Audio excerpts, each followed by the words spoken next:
Good morning, nungsiba marup loising ngasi ayukse suki matik phajai hai tare koi nungsaga su tarang thole anuga uchek ka su yamna chikchak yamna khong yam nusiba ayuk ni hai tare ngasi se anu nungsa saraga su ko koi likla koi tabado nungdang ingbagi likla taba hobodo du do haure and lay managa se ko khoi likla maru mayam nappa ga leibado aduido tawe and nungsa se kharang ha kuina sara bodi loin chakhini dita so ayuki yengoto siga lay manada ga nappi ba likla sing sengo and khara khoi hujik se autumn aina habado naken da haurakpada ngari bani and ingbadi haure and intham da mayai daga di yam tar sing ga inge hai thare khara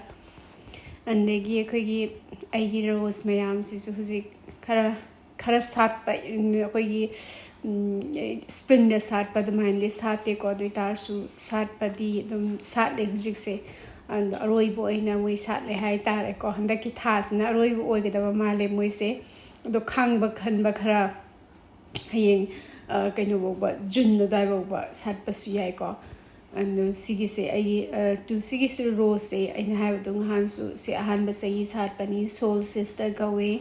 and masu se blues natte yam phasai masu se and degi sisna darcy bushel ne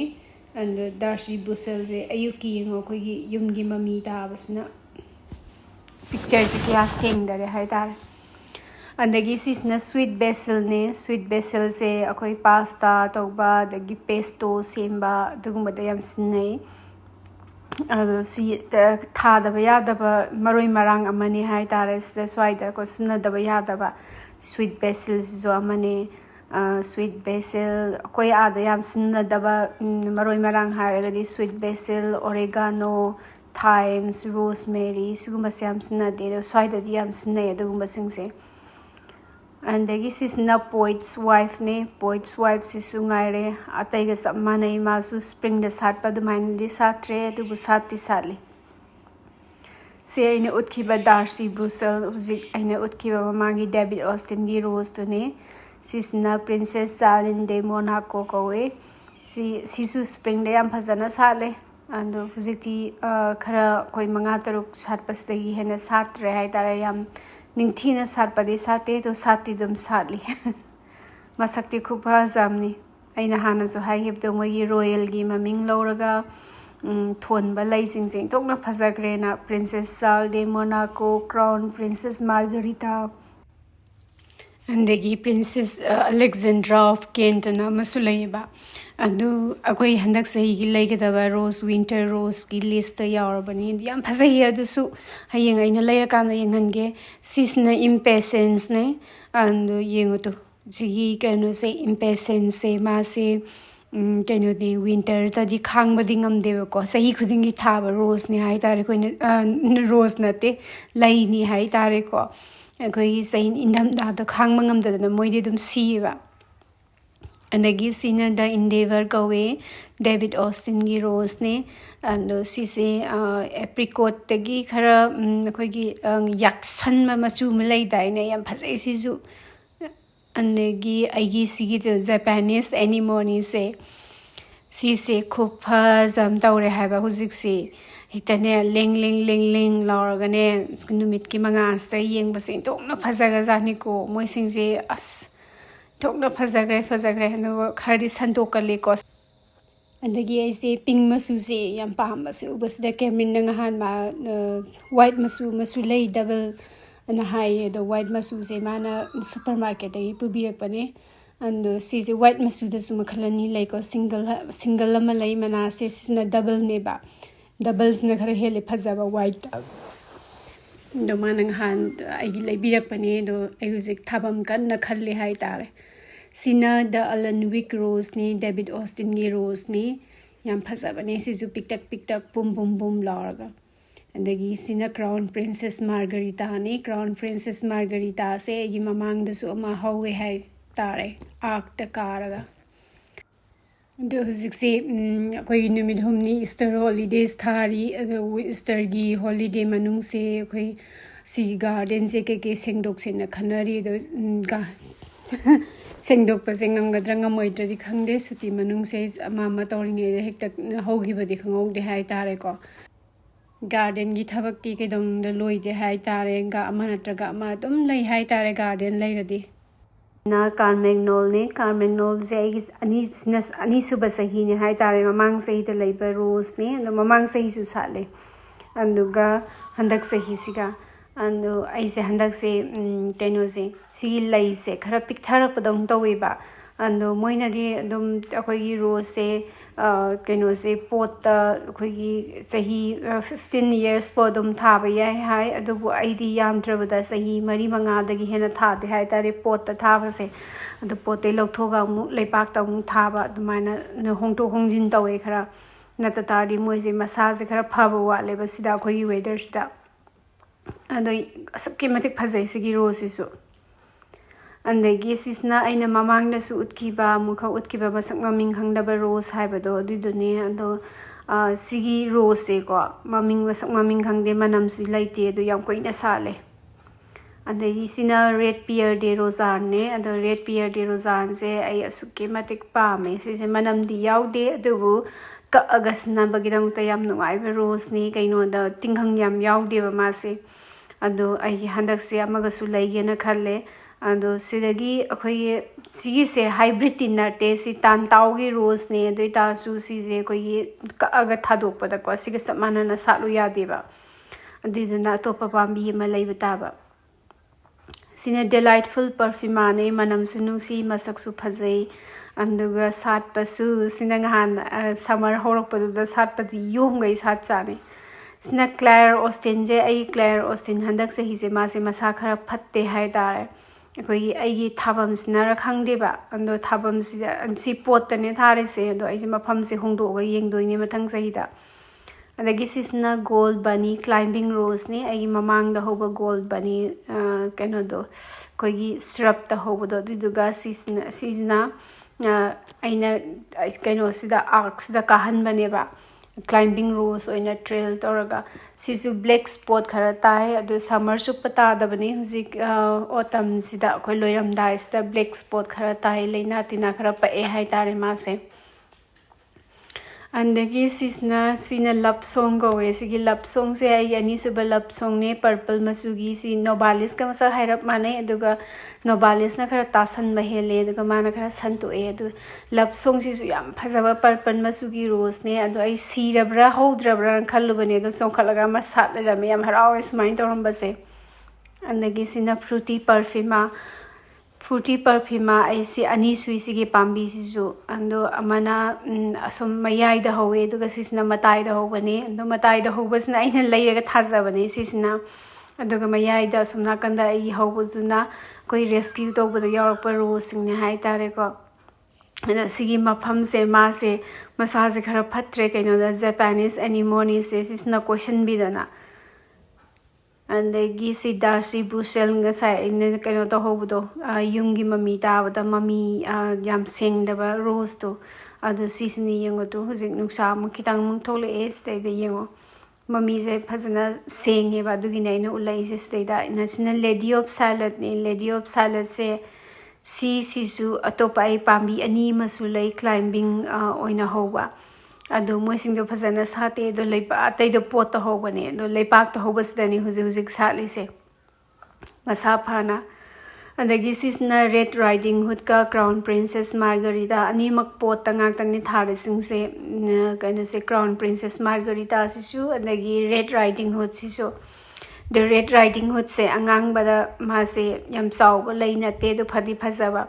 the crown princess मार्गरीटास ना मसायाम फगन रोज ने हाय तारे David Austin गी यंगो तो red riding hood से सिसे मनुंग से मरे तासन लगा फसाना सातोइने से अंगांग रोज से अंदगी सिसना टीजिंग जॉर्जिया आई ngहान कैनो दा टू आदा इन पिक्चर उली से स्प्रिंग दा सात पगी पिक्चर ने हुजिक याम सात रेदना अंदो स्प्रिंग दा क्याम सात की यंगने अंदगी सिसना सिम्पेंडल रोज ने तानताओगी रोज ने सिसु याम फजबा रोज ने हंदक से आइना ngहान आई ꯑꯍꯥꯟꯕ ꯑꯩꯈꯣꯏꯒꯤ ꯀꯩꯅꯣ ꯚꯤꯗꯤꯑꯣ ꯌꯦꯡꯈꯤꯕ ꯌꯥꯎꯔꯒꯗꯤ ꯑꯩꯅ ꯁꯤꯒꯤ ꯔꯣꯁꯁꯦ ꯑꯩꯅ ꯄꯣꯠꯇ ꯊꯥꯕꯒꯤ ꯚꯤꯗꯤꯑꯣ ꯃꯌꯥꯝ ꯌꯦꯡꯕꯤꯔꯝꯒꯅꯤ ꯑꯗꯣ ꯌꯦꯡꯉꯨ ꯀꯌꯥꯝ ꯁꯤꯒꯤ ꯊꯥ 2-3ꯁꯤꯗꯀꯣ ꯃꯥꯁꯦ ꯀꯌꯥꯝ ꯐꯖꯅ ꯗꯦꯚꯂꯞ ꯇꯧꯒꯦ ꯌꯦꯡꯉꯨ ꯈꯨꯐꯖꯕꯅꯤ ꯃꯥ ꯍꯧꯖꯤꯛ ꯁꯥꯠꯂꯛꯏꯁꯦ ꯌꯦꯡꯉꯨꯅꯦ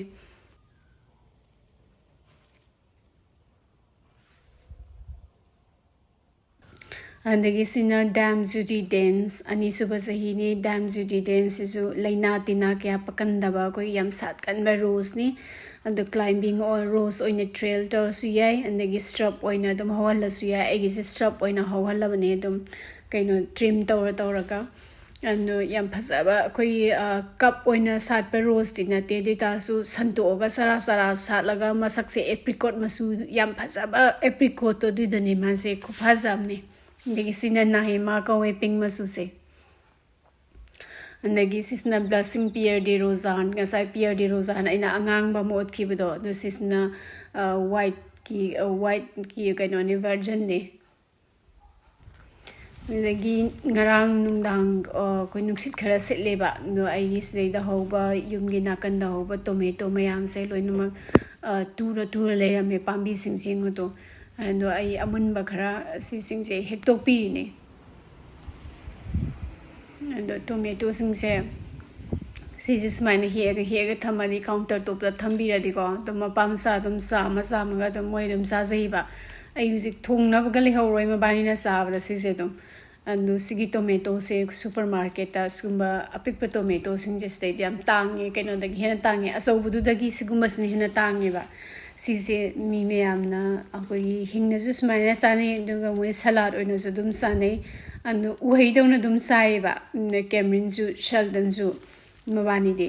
ꯑꯗꯨꯝ ꯑꯩꯈꯣꯏꯒꯤ ꯎꯍꯩ ꯋꯥꯍꯩ ꯆꯥꯕ ꯑꯩꯈꯣꯏꯒꯤ ꯄ꯭ꯂꯦꯠꯇ ꯍꯥꯞꯄꯒ ꯆꯥꯕꯗꯣ ꯑꯗꯨꯃꯥꯏꯅ ꯑꯗꯨꯝ ꯆꯥꯏ ꯑꯗꯒꯤ ꯁꯦꯜꯗꯟꯒꯤ ꯂꯟꯆ ꯕꯣꯛꯁꯇ ꯁꯤꯒꯤ ꯇꯣꯃꯦꯇꯣ ꯃꯆꯥꯁꯦ 3-4 ꯍꯥꯞꯄꯤꯌꯣ ꯑꯗꯨꯝ ꯍꯥꯏ ꯑꯗꯨꯒ ꯃꯥꯒꯤꯀꯣ ꯑꯩꯅ ꯁꯦꯟꯋꯤꯆꯀ ꯁꯦꯝꯃꯒ ꯀꯩꯀꯩ ꯍꯥꯞꯄꯦꯗꯅ ꯑꯗꯨꯒꯅꯦ ꯐ꯭ꯔꯨꯠ ꯍꯥꯞꯀꯗꯕ ꯕꯣꯛꯁꯇꯣ ꯃꯥꯒꯤ ꯑꯗꯨꯏꯗꯨꯗ ꯑꯩ ꯇꯣꯃꯦꯇꯣ ꯈꯔ ꯑꯗꯨꯝ ꯍꯥꯞꯄꯤ ꯑꯗꯨꯝ ꯌꯥꯝ ꯍꯔꯥꯎꯅ ꯑꯗꯨꯝ ꯃꯥ ꯑꯗꯨꯝ ꯆꯥꯖꯩꯌꯦꯕ ꯑꯗꯒꯤ ꯁꯤꯁꯤꯅ ꯃꯇꯝ ꯆꯥꯗꯅ ꯍꯧꯔꯛꯄ ꯀꯩꯅꯣꯅꯦ ꯀꯔꯤ ꯍꯋꯥꯏ ꯃꯨꯕꯤ ꯍꯥꯏꯇꯥꯔꯦꯀꯣ ꯃꯃꯥꯡ ꯆꯍꯤꯁꯤꯗ ꯊꯥꯕꯅꯦꯕ ꯑꯗꯣ ꯃꯔꯨ ꯀꯪꯉꯒ ꯁꯤꯗ ꯇꯥꯍꯧꯕꯗꯨꯅ ꯍꯧꯒꯠꯂꯒ ꯍꯧꯔꯛꯄꯁꯤꯡꯅꯦꯕ ꯌꯦꯡꯉꯨꯇꯨ ꯁ꯭ꯋꯥꯏꯗꯒꯁꯦ ꯂꯣꯏ ꯇꯨꯔ ꯂꯣꯏ ꯂꯩꯔꯝꯃꯦ ꯇꯣꯃꯦꯇꯣꯁꯤꯡꯁꯦ ꯑꯗꯣ ꯑꯩꯅ ꯍꯦꯛꯇꯣꯛꯇ ꯇꯥꯔꯗꯤ ꯃꯣꯏꯁꯤꯡꯁꯦ ꯃꯥꯡꯒꯗꯕ ꯑꯗꯨꯗꯨꯅ ꯑꯩ ꯃꯄꯥꯟꯗ ꯑꯩꯗꯤ ꯁꯨꯝ ꯌꯦꯡꯕ ꯊꯣꯛꯂꯛꯄꯅꯦꯕ ꯑꯩꯈꯣꯏ ꯌꯨꯝ ꯃꯃꯥꯡꯒꯤ ꯀꯃꯥꯏꯅ ꯇꯧꯔꯤꯒꯦꯅ ꯑꯗꯨ ꯁꯤ ꯅꯥꯀꯟꯁꯤꯗ ꯏꯪꯈꯣꯜ ꯃꯆꯥ ꯑꯃ ꯄꯤꯛꯇ꯭ꯔꯨ ꯑꯃ ꯂꯩꯕꯒꯤ ꯁꯤ ꯅꯥꯀꯟꯁꯤꯗ ꯑꯩꯈꯣꯏꯒꯤ ꯌꯨꯝ ꯊꯪꯅꯕꯒꯤ ꯃꯔꯛꯁꯤꯗ ꯑꯗꯣ ꯌꯦꯡꯉꯨꯇꯨ ꯑꯩ ꯐꯅꯌꯥꯝ ꯍꯦꯛꯑꯦ ꯉꯁꯤ ꯑꯌꯨꯛꯁꯤ ꯑꯗꯒꯤ ꯁꯤꯁꯤꯅ ꯀꯩꯅꯣꯅꯦ ꯃꯔꯣꯏ ꯅꯥꯀꯨꯞꯄꯤꯁꯤꯡꯅꯦꯕ ꯑꯩꯅ ꯁꯨꯝ ꯆꯥꯕ ꯉꯝꯍꯧꯗꯕ ꯍꯥꯏꯕ ꯇꯥꯔꯦ ꯑꯩ ꯑꯌꯥꯝꯕꯅ ꯃꯅꯤꯡꯗ ꯍꯧꯕꯈꯩ ꯑꯗꯨꯝ ꯆꯥꯔꯤꯉꯩꯗ ꯃꯃꯥꯡꯗ ꯍꯧꯕꯁꯤꯡꯁꯦ ꯆꯥꯕ ꯉꯝꯍꯧꯗꯕ ꯑꯗꯨ ꯃꯄꯥꯟ ꯁꯥꯠꯂꯒ ꯁꯤꯗꯩꯗ ꯂꯣꯏꯅꯃꯛ ꯇꯥꯔ ꯂꯩꯔꯦ ꯑꯗꯒꯤ ꯕ꯭ꯂꯨ ꯃꯆꯨꯁꯦ ꯐꯖꯗ꯭ꯔꯥ ꯁꯦ ꯁꯤꯜꯚꯤꯌꯥꯅꯦ ꯑꯗꯣ ꯃꯃꯥꯡ ꯆꯍꯤꯗꯣ ꯌꯥꯝ ꯄꯤꯛꯅ ꯊꯥꯕꯅꯦ ꯍꯟꯗꯛ ꯄꯥꯛꯇꯛꯅꯅ ꯁꯥꯠꯂꯦ ꯌꯦꯡꯉꯣ ꯄꯨꯡꯒꯩ ꯑꯗꯒꯤ ꯁꯤꯅ ꯀ꯭ꯋꯤꯟ ꯑꯦꯟꯁ ꯂꯦꯁꯅꯦ ꯁꯤꯁꯨ ꯁ꯭ꯄ꯭ꯔꯤꯡꯗ ꯁꯥꯠꯈꯤꯕ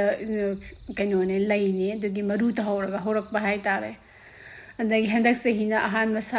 ꯊꯥꯕꯅꯦ ꯁꯤꯁꯦ ꯍꯥꯏꯗ꯭ꯔꯦꯟꯖꯤꯌꯥ ꯄꯦꯅꯤꯀꯨꯂꯥꯇꯥ ꯑꯩꯒꯤ ꯑꯗꯒꯤ ꯍꯧꯖꯤꯛꯁꯦ ꯑꯩꯈꯣꯏꯒꯤ ꯅꯥꯀꯦꯟ ꯊꯥꯗ ꯈ꯭ꯋꯥꯏꯗꯒꯤ ꯁꯥꯠꯄ ꯂꯩ ꯍꯥꯏꯇꯥꯔꯗꯤ ꯁꯤꯒꯤ ꯃꯝꯁ ꯐ꯭ꯂꯥꯋꯔꯁꯅꯦꯕ ꯁꯤꯁꯦ ꯀꯩ ꯍꯥꯏꯕꯅꯣ ꯑꯩ ꯀꯥꯎꯔꯦ ꯃꯅꯤꯄꯨꯔꯤꯗ ꯑꯗꯨ ꯌꯥꯝ ꯃꯄꯣꯝꯁꯤꯅ ꯄꯩꯒꯩ ꯁꯥꯠꯂꯦ ꯁꯤꯗꯩꯗ ꯃꯄꯣꯝꯁꯦ ꯌꯦꯡꯉꯣ ꯆꯥꯝꯃꯅ ꯂꯦꯡꯉꯒ ꯂꯣꯏꯅꯃꯛ ꯃꯄꯣꯝ ꯁꯥꯠꯂꯦ ꯍꯥꯏꯇꯥꯔꯦ ꯄꯥꯝꯕꯤ ꯈꯨꯗꯤꯡꯃꯛꯀꯤ ꯑꯗꯨ ꯃꯝꯁꯤꯁꯨꯀꯣ ꯁꯤꯁꯨ ꯀꯛꯑꯒ ꯁꯤꯖꯤꯟꯅꯕ ꯌꯥꯝ ꯅꯨꯡꯉꯥꯏ ꯁꯤꯒꯤ ꯂꯩꯁꯤꯁꯨ ꯀꯩꯅꯣꯗ ꯑꯁꯨꯛꯀꯤ ꯃꯇꯤꯛ ꯆꯕꯨꯟ ꯁꯥꯠꯂꯕꯅꯤꯅꯅꯦ ꯀꯛꯑꯒ ꯏꯃꯨꯡꯗ ꯁꯤꯖꯤꯟꯅꯕꯁꯦ ꯍꯌꯦꯡꯁꯤꯅ ꯁꯥꯠꯄ ꯂꯣꯏꯗ꯭ꯔꯤꯐꯥꯎꯕ ꯑꯗꯨꯝ ꯁꯤꯖꯤꯟꯅꯗꯣꯏꯅꯦ ꯑꯩ ꯁꯤꯁꯦ ꯑꯗꯨ ꯈꯤꯇꯪ ꯁꯥꯠꯄꯁꯨ ꯌꯥꯎꯔꯦ ꯁꯤ ꯌꯥꯝ ꯊꯣꯟꯕꯗꯨꯗꯤ ꯅꯠꯇꯦ ꯑꯗꯒꯤ ꯁꯤꯁꯦꯈꯔ ꯊꯣꯟꯗꯕ ꯒꯥꯔꯗꯦꯟ ꯃꯝ ꯍꯥꯏꯅꯩꯀꯣ ꯁꯤꯗꯩꯗ ꯑꯗꯣ ꯁꯤ ꯃꯇꯝꯁꯤ ꯁꯤꯒꯤ ꯁꯤꯖꯟꯁꯦ ꯑꯣꯇꯝ ꯃꯇꯝꯁꯤꯗ ꯌꯥꯝ ꯁꯥꯠꯂꯦ ꯑꯗꯒꯤ ꯑꯩꯁꯦ ꯏꯃꯨꯡꯗ ꯆꯪꯉꯛꯑꯒ ꯑꯩꯅ ꯌꯥꯝ ꯁꯤꯖꯤꯟꯅꯕ ꯄꯣꯠ ꯑꯃ ꯑꯩꯁꯦ ꯇꯧꯗꯕ ꯌꯥꯗꯕ ꯍꯥꯏꯇꯥꯔꯦꯀꯣ ꯑꯩꯒꯤ ꯁꯨꯇꯤ ꯂꯩꯕ ꯃꯇꯝꯗ ꯁꯤꯁꯦ ꯀꯩꯅꯣꯅꯦ ꯀꯣꯔꯤꯌꯦꯟꯗꯔꯅꯦ ꯀ꯭ꯌꯨꯃꯤꯟꯅꯦ ꯁꯤꯁꯦ ꯉꯧꯊꯣꯛꯑꯦꯗꯅ ꯑꯗꯨꯗꯨꯒ ꯑꯩꯁꯦ ꯒ꯭ꯔꯥꯏꯟ ꯇꯧꯔꯒ ꯖꯥꯔꯗ ꯍꯥꯞꯆꯤꯜꯂꯒ ꯊꯝꯗꯣꯏꯅꯦ ꯀꯩꯅꯣꯗ ꯑꯩꯁꯦ ꯀꯥꯡꯍꯧꯗꯁꯨ ꯁꯤꯖꯤꯟꯅꯩ ꯁꯤꯁꯦ ꯑꯗꯒꯤ ꯉꯥ ꯊꯣꯡꯕ ꯍꯋꯥꯏ ꯊꯣꯡꯕ ꯑꯗꯒꯤ ꯑꯇꯩ ꯑꯇꯩ ꯑꯩꯒꯤ ꯑꯩꯈꯣꯏꯒꯤ ꯆꯤꯀꯟ ꯅꯨꯀꯟ ꯑꯃ ꯔꯣꯁ ꯇꯧꯕ ꯂꯣꯏ ꯁꯤꯖꯤꯟꯅꯕ ꯌꯥꯏ ꯁꯤꯒꯤ ꯉꯧꯊꯣꯛꯑꯒ ꯁꯤꯖꯤꯟꯅꯕꯒꯤ ꯃꯍꯥꯎꯁꯤꯁꯨ ꯑꯃꯅꯦꯕꯀꯣ ꯁꯤꯁꯤꯅ ꯑꯩꯈꯣꯏꯒꯤ ꯒꯔꯝ ꯃꯁꯥꯂꯥ ꯑꯃꯗꯨꯗꯒꯤ ꯁꯤꯅ ꯈꯔ ꯇꯣꯞꯄꯤ ꯍꯥꯏꯇꯥꯔꯦ ꯁꯤ ꯑꯩꯈꯣꯏꯒꯤ ꯃꯅꯤꯄꯨꯔꯒꯤ ꯉꯥ ꯊꯣꯡꯕ ꯈꯣꯠꯄ ꯑꯃꯗꯁꯨ ꯂꯣꯏ ꯍꯥꯞꯄ ꯍꯥꯎꯕꯅꯦ ꯁꯤꯁꯦ ꯑꯩꯈꯣꯏ ꯀꯣꯔꯤꯌꯦꯟꯗꯔꯁꯤꯅ ꯈꯔ ꯌꯥꯝꯍꯟꯕ ꯀꯣꯔꯤꯌꯦꯟꯗꯔꯁꯤꯅ 1.5 cups ꯑꯣꯏꯔꯦꯅ ꯈꯜꯂꯦꯗꯅꯀꯣ ꯑꯗꯨ ꯑꯣꯏꯇꯥꯔꯗꯤ half cup cumin ꯑꯗꯨꯃꯥꯏꯅ ꯍꯥꯞꯄꯒ ꯉꯧꯕ ꯑꯗꯨꯏꯗꯨꯒ ꯁꯨꯃꯥꯏꯅ ꯍꯟꯖꯜꯂ ꯊꯝꯃꯅꯤ ꯑꯗꯨꯏꯗꯨꯒ ꯁꯤꯁꯤꯅ ꯑꯩ ꯐꯅꯌꯥꯝ ꯀꯨꯏꯅ ꯆꯠꯂꯦ ꯁꯨꯃꯥꯏꯅ ꯊꯝꯕꯁꯤꯅ ꯑꯗꯨ ꯁꯨꯃꯥꯏꯅ ꯑꯩ ꯁꯨꯇꯤ ꯂꯩꯕ ꯈꯣꯠꯄꯁꯦ ꯁꯤꯒꯨꯝꯕ ꯉꯧꯕ ꯑꯗꯒꯤ ꯊꯣꯏꯗꯤꯡ ꯉꯧꯕ ꯕꯦꯁꯣꯟ ꯉꯧꯕ ꯁꯨꯃꯥꯏꯅ ꯑꯩꯅ ꯁꯤꯖꯤꯟꯅꯒꯗꯕ ꯌꯥꯝ ꯇꯣꯏꯅ ꯁꯤꯖꯤꯟꯅꯕ ꯄꯣꯠꯁꯤꯡꯁꯦ ꯑꯩ ꯁꯦꯝꯃꯒ ꯊꯝꯍꯧꯋꯦ ꯍꯥꯏꯇꯥꯔꯦ ꯑꯗꯒꯤꯁꯤꯅ ꯑꯩꯁꯦ ꯏꯔꯣꯟꯒꯦꯅ ꯇꯧꯕꯅꯦ ꯉꯁꯤ ꯏꯔꯣꯟꯕꯁꯦ ꯀꯥꯡꯍꯧꯁꯨ ꯉꯧꯗꯣꯏꯅꯦ ꯑꯗꯣ ꯌꯥꯝ ꯆꯝꯕ ꯏꯔꯣꯟꯕꯅꯦ ꯑꯩꯒꯤ ꯃꯪꯒꯟ ꯑꯇꯤꯡꯕ ꯈꯔ ꯂꯩ ꯑꯗꯣ ꯍꯥꯞꯆꯜꯂꯦ ꯑꯗꯒꯤ ꯑꯂꯨ ꯃꯆꯥ ꯑꯉꯥꯡꯕꯗꯣ ꯑꯃ ꯇꯪꯈꯥꯏ ꯁꯣꯏꯔꯒ ꯍꯥꯞꯆꯜꯂꯦ ꯑꯗꯨꯒ ꯌꯦꯟꯗꯦꯝ ꯑꯆꯧꯕ ꯑꯃ ꯑꯩ ꯃꯀꯥ ꯑꯃ ꯑꯗꯨꯏꯗꯣ ꯀꯥꯕꯛ ꯕꯥꯏꯠ ꯁꯥꯏꯖ ꯄꯤꯁꯇ ꯀꯛꯑꯒ ꯍꯥꯞꯆꯜꯂꯦ ꯑꯗꯒꯤ ꯆꯤꯂꯤ ꯑꯩꯒꯤ ꯃꯥꯟꯅꯗꯝꯅꯤ ꯌꯦꯡꯉꯣ ꯆꯤꯂꯤ ꯑꯆꯧꯕ ꯃꯆꯥ ꯃꯌꯥꯝ ꯌꯥꯎꯔꯦ ꯈꯪꯗꯦ ꯑꯀꯪꯕꯁꯤꯡ ꯈꯔ ꯍꯥꯞꯄꯦ ꯑꯗꯒꯤ ꯁꯤꯁꯤꯅ ꯎꯌꯦꯟꯒꯨꯝꯕꯅꯦ ꯁꯤꯁꯦ ꯑꯩꯈꯣꯏꯒꯤ ꯑꯦꯖꯣꯔꯇꯦꯠ ꯗ꯭ꯔꯥꯏꯠ ꯃꯁꯔꯨꯝ ꯍꯥꯏ ꯑꯦꯖꯤꯌꯟ ꯁꯣꯞꯇ ꯊꯣꯛꯄꯅꯦ ꯁꯤ ꯏꯔꯣꯟꯕ ꯑꯗꯒꯤ ꯍꯋꯥꯏ ꯊꯣꯡꯕꯗ ꯍꯥꯞꯄ ꯀꯩꯅꯣꯒꯁꯤꯒ ꯆꯞ ꯃꯥꯟꯅꯩ ꯎꯌꯦꯟꯒ ꯃꯍꯥꯎ ꯆꯞ ꯃꯥꯟꯅꯩ ꯑꯗꯨꯒꯤꯅꯦ ꯑꯩꯅ ꯏꯔꯣꯟꯕꯁꯤꯗ ꯍꯥꯞꯄꯤꯁꯦ ꯑꯗꯒꯤ ꯁꯤꯁꯤꯅ ꯉꯥꯔꯤ ꯂꯧꯔꯒ ꯊꯝꯕꯅꯦ ꯑꯗꯣ ꯑꯩ ꯁꯤꯗꯩꯗ ꯉꯥꯟꯕꯁꯤꯗ ꯈꯔ ꯍꯥꯞꯆꯜꯂꯦ ꯑꯗꯨꯏꯗꯨꯒ ꯏꯁꯤꯡ ꯈꯔ ꯍꯥꯞꯄꯦ ꯑꯗꯨꯒ ꯄ꯭ꯔꯦꯁꯔ ꯀꯩꯅꯣ 2 ꯋꯤꯁꯜ ꯀꯥꯝꯕꯗꯣ ꯑꯣꯏꯔꯒꯅ 2 ꯋꯤꯁꯜꯒꯨꯝꯕ ꯀꯥꯝꯍꯜꯂꯅꯤ ꯑꯩꯁꯦ ꯃꯤꯅꯤꯠ 10ꯒꯨꯝꯕ ꯑꯗꯨꯝ ꯄ꯭ꯔꯦꯁꯔ ꯄꯤꯔꯒ ꯑꯗꯨꯝ ꯌꯥꯔꯦ ꯑꯗꯨꯝ ꯏꯪꯊꯍꯜꯂꯒ ꯑꯗꯨꯝ ꯏꯔꯣꯟꯕ ꯌꯥꯔꯅꯤ ꯑꯗꯒꯤ ꯁꯤꯅ ꯀꯥꯡꯍꯧꯅꯤ ꯑꯩꯅ ꯀꯥꯡꯍꯧ ꯉꯧꯔꯤꯁꯦ ꯏꯆꯝ ꯆꯝꯕ ꯀꯥꯡꯍꯧꯅꯤ ꯁꯤꯁꯨ ꯑꯩꯈꯣꯏꯒꯤ ꯑꯂꯨ ꯃꯆꯥꯗꯣ ꯑꯗꯨꯏꯗꯣ ꯇꯪꯈꯥꯏ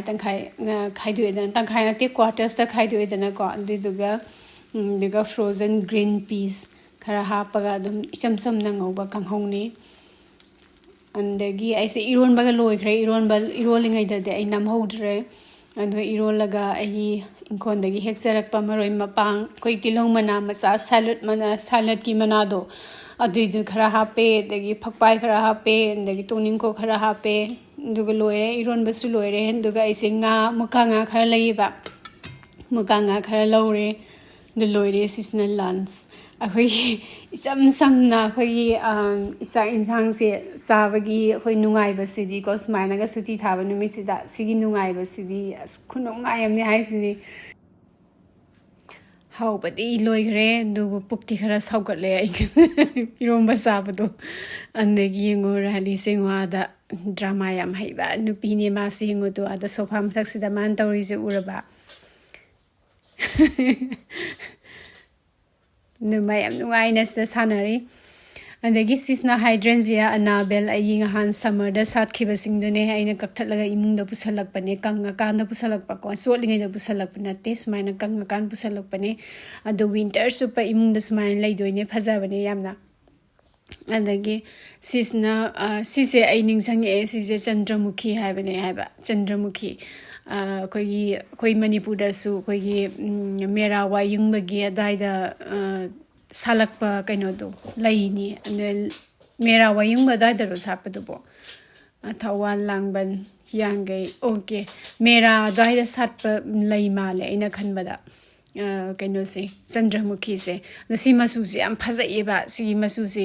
ꯀꯩꯅꯣꯅꯦ ꯑꯩꯈꯣꯏꯒꯤ ꯈꯔ ꯀꯩꯅꯣ ꯑꯣꯏꯗꯕ ꯀꯃꯟ ꯑꯣꯏꯗꯕ ꯃꯆꯨꯅꯦ ꯑꯗꯨꯒꯤ ꯂꯩꯔꯛꯄꯅꯦ ꯑꯗꯣ ꯁꯥꯠꯄ ꯂꯣꯏꯔꯒ ꯀꯛꯊꯠꯂꯒ ꯃꯄꯥꯟꯗ ꯊꯥꯗꯣꯏꯅꯦ ꯁꯤꯁꯦ ꯑꯗꯒꯤ ꯑꯩꯈꯣꯏ ꯔꯥꯂꯤꯅ ꯁꯤꯗ ꯐꯝꯃꯤꯕ ꯁꯣꯐꯥ ꯀꯕꯔꯁꯦ ꯑꯅꯧꯕꯅꯦ ꯑꯗꯨꯒꯤꯅꯦ ꯃꯥꯅ ꯌꯥꯝꯅ ꯅꯨꯡꯉꯥꯏꯅ ꯁꯤꯗꯩꯗ ꯑꯣꯟꯗꯅ ꯑꯗꯒꯤ ꯁꯥꯟꯅꯔꯤꯁꯦ ꯀꯩꯅꯣꯗ ꯁꯤꯒꯤ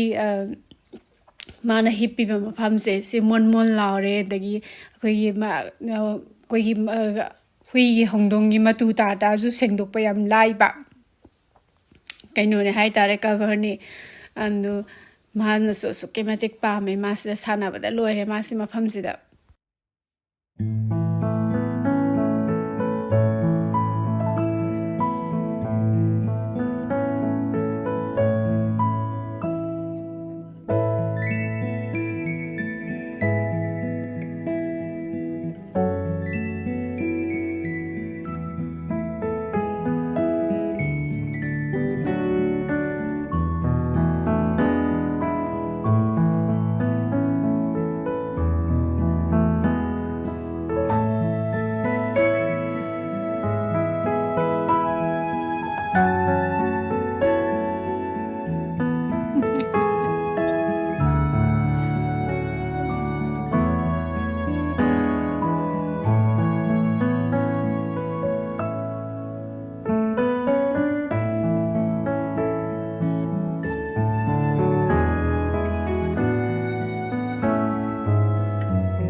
Andagi sisna koina nungdawairam pot laiba satpagi video ni pot yam laiba satpadi natte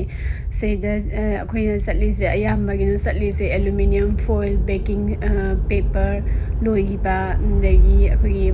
makum masai khara laita bagi satpane yamna asoba pot sei laibadi satpanatte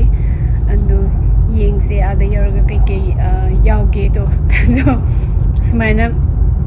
satpagi no kano sisune video sisune ko handakti nya aina sigi channel se ani suba channel ai kano se sigi se sisa hobdagi aina satpa khudinge dum namme habdane dum video se duna ne aina video khudinge sigi mate shopping do bay yaw lai se aina shopping do khuding make dum aina khara pot lai bodo du da aina khara nam hoba sing du ne ba koi pot se mi yam na tamina mu ta pulap lai ningai di laite data su koi na khara laija bodo du ne aina videos ta kitang hapai se andagi ahanbada khoise baklawa laini baklawa se 3 piece ni baklawa se is the $13 ando sigi manung se pistachio grinder ga hap khoi turkey sweet ni yam so hawe yam toina di saba phattaba pot ni hai tare andagi sisna fresh bread ni cameron na khwai dagi pamba bread ni magi andagi sisna khoi nut na saba khoi bar sing dune and amana kaino ne na khoi sangong kai yaudaba sisna aina pamjaba ahan hojik laigibduna cameron na pamba dagi si aina sta yengisna cameron na pamba ando aina mathaktagi masida lawtho yenges na mana makhadai satla happy se magi haina bine si se kaino da mathakta thangba potsni ma kaidam hungda laiti hai tare bread laigera andagi pot sweet kai laigera ado makhada thangba top mathakta thangba sinjo thamedana duduga makhadai thangba sinjo madam lawra half khine yengotu aingonda so hai doine mathak thangba pot laigeno na makhadagi satla layona adum hai doine ma andagi sisna khoi chili sauce adagi khoi pickles kai makhan gi pickles indian pickle dinate si australian pickle ngaktana yambana andagi aise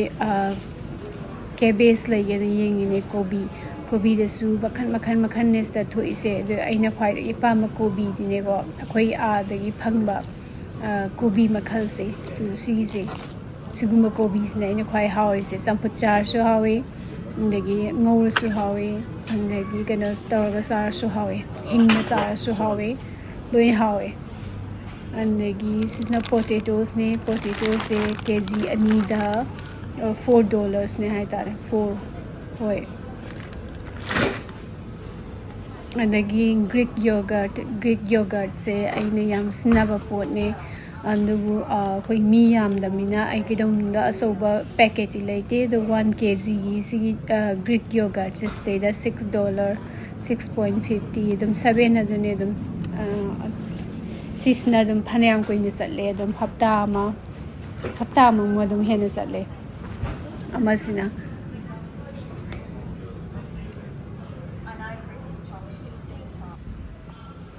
andagi baking paper adagi kai loi leire seida the baking paper da su ahong musulai atang musulai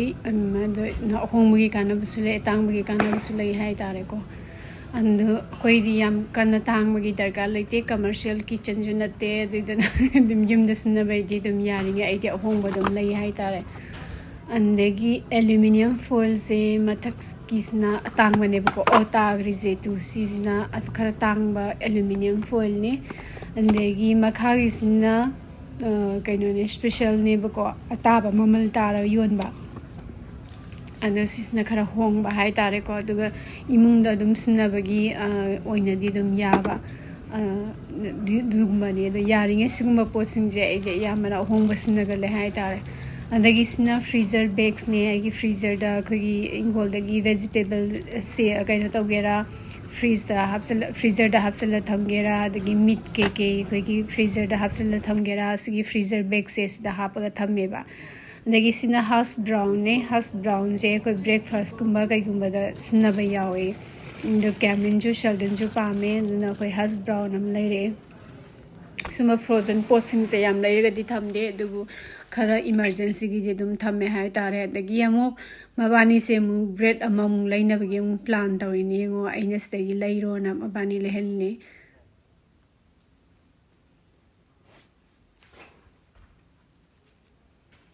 ꯑꯗꯣ ꯑꯩꯅ ꯀꯩꯒꯨꯝꯕ ꯆꯥꯛꯀ ꯊꯣꯡꯕꯗ ꯐꯔꯛ ꯇꯥꯕ ꯃꯇꯝ ꯂꯩꯗꯅꯀꯣ ꯑꯗꯣ ꯃꯣꯏꯗꯤ ꯕ꯭ꯔꯦꯗꯁꯦ ꯌꯥꯝ ꯍꯥꯎꯅ ꯑꯗꯨꯝ ꯆꯥꯖꯩ ꯍꯥꯏꯇꯥꯔꯦ ꯑꯗꯣ ꯁꯤꯒꯤ ꯃꯇꯥꯡꯁꯤꯗ ꯃꯌꯥꯝꯗꯒꯤ ꯀꯥꯏꯅꯅꯕ ꯌꯥꯊꯪ ꯅꯤꯖꯔꯤ ꯃꯌꯥꯝꯁꯨ ꯇꯦꯛꯇ ꯀꯥꯏꯗꯅ ꯅꯨꯡꯉꯥꯏ ꯌꯥꯏꯐꯅ ꯂꯩꯕ ꯑꯣꯏꯕꯤꯌꯨ ꯍꯥꯏꯅ ꯏꯁꯣꯔꯗ ꯈꯨꯔꯨꯝꯖꯔꯤ